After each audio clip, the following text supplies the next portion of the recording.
In this Darkest Dungeon 2 Best Tips Getting Started guide, things I wish I knew before I played, I'm going to dive into the most essential tips and tricks so you can survive more runs and progress faster. I'll be discussing the importance of proper positioning, choosing certain locations, and loathing and stress management, to name a few. Darkest Dungeon 2 is a roguelite turn-based RPG developed and published by Red Hook Studios. The game focuses on 4 heroes as they make their way towards the dreaded mountain to put a stop to the apocalypse. Darkest Dungeon 2 Early Access is available on PC via the Epic Games Store.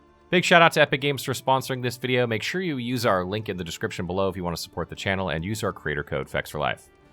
In Darkest Dungeon 2, you'll be exploring multiple paths to get to your ultimate destination, as well as fighting abominations and cultists who are all trying to prevent you from getting there. Unlike in the previous installment, you'll be driving a stagecoach as you explore perilous roads. Oftentimes, creatures will stop you in your tracks, thereby initiating road battles, or simply wait until you reach locations or checkpoints to try to defeat you there. Darkest Dungeon 2 is filled with RNG, so you have to be patient with every encounter. The more you play, the more items and heroes you unlock as you level up your profile. This is the roguelite aspect of the game that supposedly makes it manageable and gives you a sense of progression between attempts to reach the ominous mountain. Let's begin with tips and tricks you can start with when traveling in the horrific world. Positioning matters. At the start of every run, you'll have to optimally position your 4 chosen heroes to maximize their capabilities. Unlike in Darkest Dungeon 1, you can no longer stack copies of the same characters, so you can't have a party composed of all Plague Doctors, for example. Some skills get locked out if your character is in the wrong position, so you have to check them one by one to be sure what they are. Additionally, movement skills such as the Highwayman's Duelist Advance and the Men-at-Arms Hold the Line and the Hellion's Toe-to-Toe should always be prepared. They're highly essential since enemies have the ability to ambush you and shuffle your party's position when your flame is below 40. Regular enemies can also push or pull your heroes to disrupt their positioning. You can prepare up to 5 skills at a time, even if you're on the road, so you don't need to wait to get to the inn to do so. Constantly run over objects. When you're driving the stagecoach, you'll notice random items laying on the ground. These can be bundles of leaves or burning books depending on your path. Running over them will provide you with items that you can use in combat or at an inn, which is valuable given how challenging the encounters are. You may use combat items such as the healing salve to moderately heal you while fighting, but you need to slot them first. When you do use them, remember to activate this free action first, so that you can then attack afterwards. Shrines of Reflection and Assistance encounters are checkpoints in the map that you should go to, and these are not included in random encounters like road battles. Before you seek out these places, it's best to look out for Watchtowers. Watchtowers provide you with considerable information about the paths and locations you're planning to take. It reveals parts of the map to help you make informed decisions, especially when your heroes are already suffering from high stress and constant hostility brought about by strong feelings of bitterness in the group. For instance, green lines denote safer routes, whereas blue ones are dangerous and therefore filled with more loot. Once you've scouted succeeding areas, you can then begin to seek out essential checkpoints. Shrines of Reflection is where you unlock the backstories of your heroes. However, this is limited to 1 hero per visit, which means that you have a chance to unlock one of their 11 skills as well. But not all of these encounter types are conversation-driven. You have to win to acquire the skill, otherwise you need to wait for the next opportunity. For example, with the Plague Doctor, you have to successfully disprove her Professor. Should you be able to do this, the skill you receive is unlocked for all future runs. It won't necessarily make the game any easier, but you'll gain access to extra combat options. Additionally, these shrines may also provide a mastery point from time to time that's useful to upgrade any skill. Next, you ought to strive to pass by assistance encounters to raise your flame's value every chance you get. Similar to Darkest Dungeon 1, Waning Light results in increased challenging encounters as enemies receive distinct benefits such as better critical hit percentages and advantages in combat. On the other hand, if you maintain this at 41 and above, your party also receives buffs like increased speed to improve your chances of going first, as well as additional resistance to special damage types. When the flame is reduced to 0, you'll be ambushed by cultists, making encounters much more terrifying and harder to survive. Prepare for Lairs. One of the riskiest points of interest in Darkest Dungeon 2 are the Lairs. These involve highly tough encounters but can yield greater rewards. Lairs consist of 3 increasingly difficult fights, the last of which contain a stronger set of enemies. After every fight, you can choose to flee with the rewards you've obtained or continue fighting for even more treasure.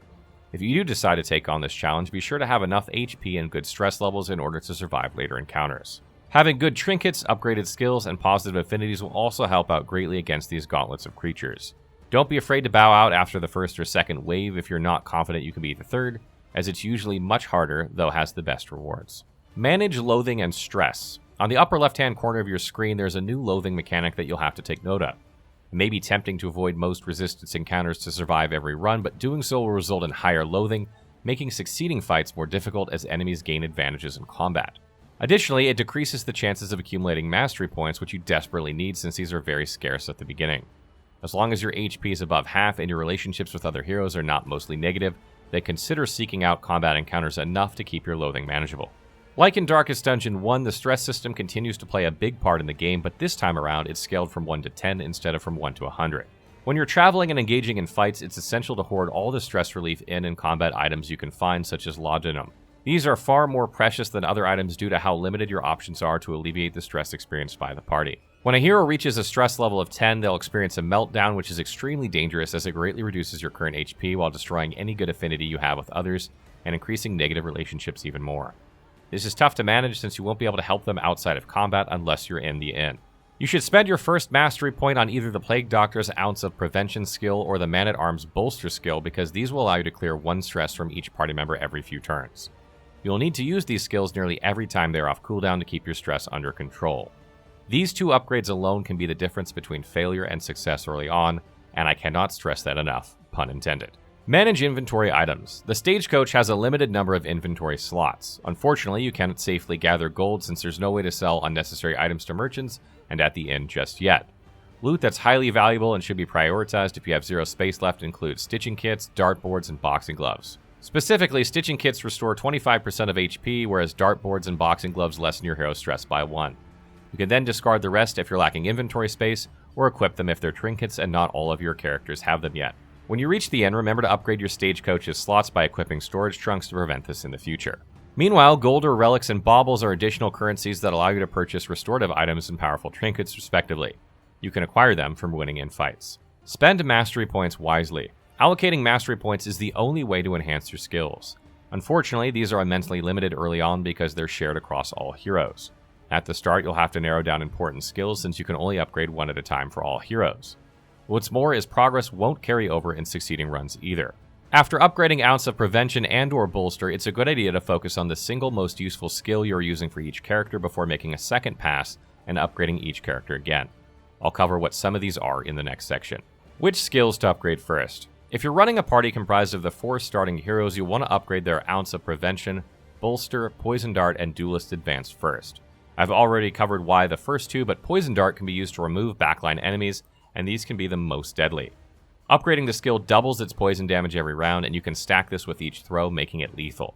Duelist Advance is a melee attack that will move your Highwayman forward, but will also allow him to counterattack the next 3 attacks he receives. He will still take damage, but he will return fire. This makes him deal incredible damage, and you can combo this ability with Point Blank Shot later on to move him backwards while usually killing the frontmost enemy, allowing him to use Duelist Advance every other turn, alternating between these skills. Prioritize targeting backline enemies. Backline enemies usually debuff, cause stress, deal AoE damage, and change the positioning of heroes so they're high priority targets. Frontline creatures, on the other hand, are sometimes tanky and aren't usually as menacing as their backline counterparts. For example, the Immolatist activates Flaming Lasso to inflict AoE damage against heroes in the 3rd and 4th ranks, whereas the Flayer Associates only deals single target damage with their advanced lunge skill. Before attacking, you should also make it a habit to check enemies and their respective resistances by hovering over them. You wouldn't want to inflict Blight on a creature that has high Blight resistance, which would lead to wasting a precious turn in combat. It could even mean life or death. Always deal damage over time. Finishing encounters as soon as you can is the only way to survive longer in this game. Having drawn out fights would be to your disadvantage since you continually leave your heroes vulnerable to attacks that'll stress them out and cause friction with others. To do this, always deal dot conditions regardless of whether or not they're already experiencing Death's Door in order to reduce their HP. Examples of these conditions are Blight, Bleeding, and Burning. You have to be familiar with their corresponding tokens so as to counter them should one of your heroes get afflicted. Dodge is removed with the Highwayman's Tracking Shot, Horror is cured by the Man-at-Arms Improved Bolster, and Blight and Bleeding are removed using the Plague Doctor's Battlefield Remedy skill.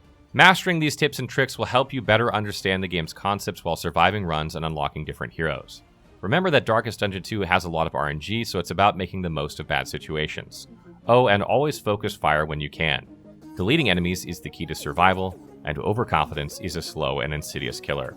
What did you think of the Getting Started guide? Will you be playing Darkest Dungeon 2 anytime soon? Let us know in the comments below.